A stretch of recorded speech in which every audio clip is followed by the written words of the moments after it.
Bonjour à tous, c'est Black King avec les organisateurs de la Ligue des investigateurs extraordinaires. Aujourd'hui, vidéo pour annoncer tout d'abord la clôture du défi numéro 1 de la saison 1, les pourfendeurs de Ghoul. En effet, nous allons clôturer le défi numéro 1 ce samedi soir, samedi 6 à 23h59. Vous avez eu les 3 semaines pour réaliser le défi en solo ou multi. Ça fait un créneau assez important, même s'il y a encore quelques personnes qui doivent faire leur run, dont moi-même, mais il nous reste encore quelques heures pour le faire.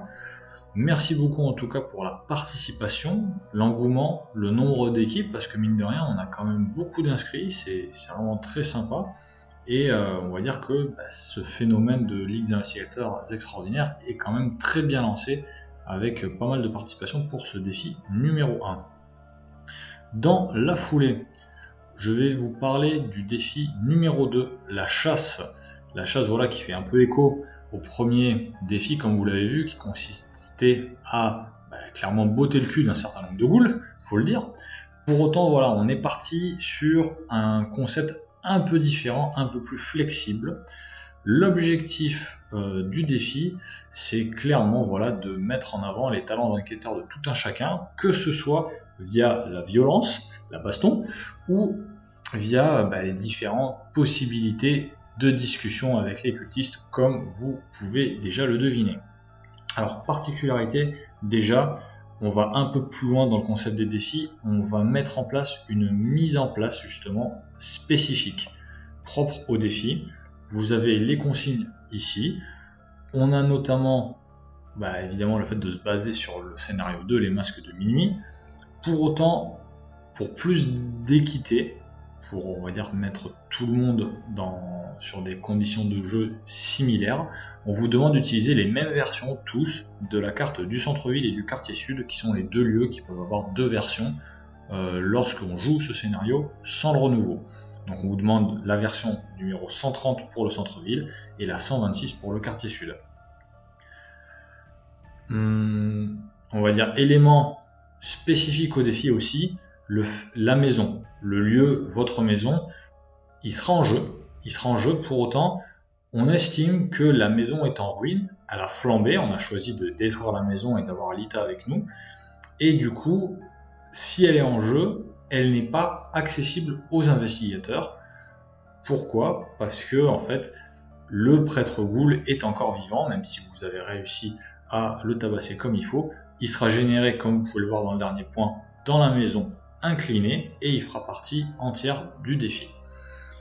Lui pourra se déplacer sur le reste de la map, mais vous, en aucun cas, vous ne pourrez avoir accès à votre maison. Vous commencerez votre partie dans l'hôpital Sainte-Marie, après être allé, on va dire, prendre quelques analgésiques pour vous remettre sur pied avant d'attaquer le défi. Enfin, comme on a choisi de faire tourner cette saison autour de Lita, vous commencerez avec Lita sous votre contrôle, n'importe lequel des investigateurs, et celle-ci n'occupera pas d'emplacement d'alliés. Je dis bien, vous n'aurez pas besoin de charisme pour avoir Lita plus un allié. Elle sera, on va dire, gratuite et mise en jeu sous votre contrôle dès le début de la partie. Pour venir compléter ces différentes indications, vous avez le droit d'inclure jusqu'à 8 points d'expérience dans votre deck pour réaliser ce défi, pas un point de plus. Après, si vous voulez en faire 7, vous pouvez, libre à vous, mais tout le monde sera sur un pied d'égalité aussi en matière de points d'expérience, 8 points accordés à tout le monde. Vient maintenant le barème pour venir illustrer cet objectif de la chasse du défi numéro 2. Alors, chaque cultiste vaincu rapportera 1 point quand il est vaincu par les dégâts et 2 points quand il est vaincu par la discussion. Du coup, l'homme loup Dourou coûtera 2 points vaincu par les dégâts puisqu'il n'y a pas de discussion. Le chasseur masqué, parce que c'est un gros bonhomme, vous aurez 3 points. Le prêtre ghoul qui est toujours là donnera un petit bonus de 1 point. Alors effectivement, cette fois-ci, le point d'orgue ne sera pas de vaincre le prêtre ghoul, mais pour autant, pour les meilleurs d'entre vous qui arriveront à le gérer et à s'en débarrasser, ça fera toujours un bonus sympathique.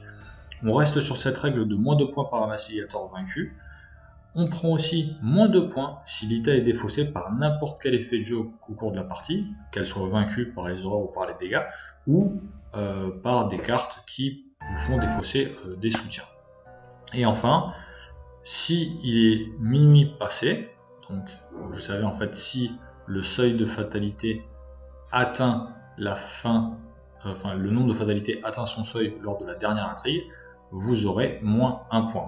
Cette fois-ci, on a choisi de ne pas donner de bonus de rapidité. L'objectif, c'est vraiment de faire en sorte que toutes les équipes et tous les joueurs aillent, entre guillemets, ou en tout cas interroger par les points ou par la ruse, par la force ou par la ruse du coup, chacun des cultistes. Voilà pour toutes les précisions de ce défi.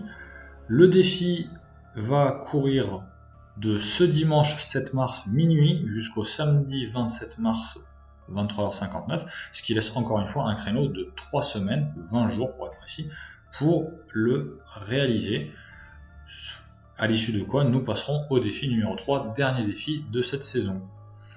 Petite et dernière précision, je rappelle à tout le monde, que ce soit les joueurs sur Discord, la majorité, et nos quelques amis qui nous suivent exclusivement sur YouTube, de bien annoncer leur début et leur fin de run via des commentaires sur YouTube ou dans le salon prévu à cet effet sur le Discord, le salon des déclarations de run. Voilà, merci beaucoup encore une fois à tous pour votre participation. Nous vous ferons passer dans les prochaines semaines, à la fin du défi 2, un lien Google Form pour que vous nous donniez votre avis sur comment ajuster les différents défis pour les prochaines saisons afin de coller de plus en plus à vos différentes envies, puisqu'on a quand même beaucoup de retours sur Discord, beaucoup de propositions, et ce serait bien en fait de regrouper tout ça pour essayer d'orienter au mieux notre réflexion sur les prochains défis. Merci à tous, de bonnes parties, bon week-end, et puis bon courage pour ce nouveau défi numéro 2. La chasse sera bientôt ouverte.